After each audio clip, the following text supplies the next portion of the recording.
আব্বা আব্বা আমার লয়ে যাও একটা মাইয়া বাবা আর কারণ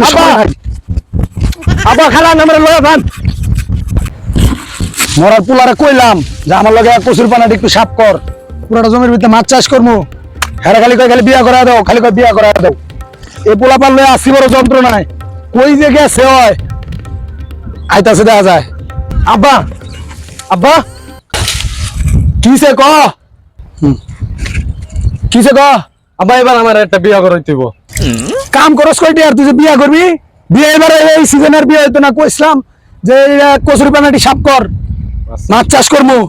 এবার যদি বিয়া না করে আব্বা বাপের ঘরে বাপ তোর তেজ বাপ কোন মুখ কইয়া দিলাম এবার যদি মাইয়া দেখছি বিয়া না করতারি বাপের ঘরে বাপ তোরা খাইলাম আর তোর মতো বুলালে আমি এখন গর্ভবতী আব্বা কাম দেখতে কইরা লাইছি যেই মাইয়া দেখছি গো আব্বা মাইয়া তো জন্মের সুন্দর মাইয়া কি সুন্দর তার তো মাইয়ার মায়া আরো বেশি সুন্দর তুমি বিয়াটা ঠিক করো মাইয়া চালাই চালাইয়া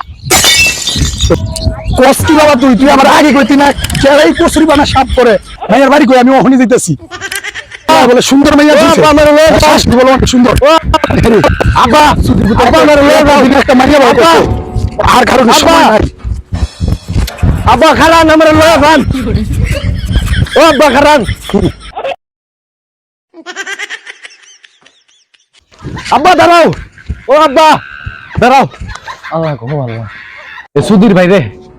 শাশুড়ির কথা কইয়া যা বিপদে বললাম এবার তো সুধীর ভাই হে নিজে বিয়া করবো আমার তো করাইতেই না আচ্ছা বাপের ঘরে বাপ তোর তেজ্য বাপ করলাম তেজ্য বাপ তো তোর লগে আমার কোনো সম্পর্ক নাই যা আমার বিয়া আমি নিজে করবো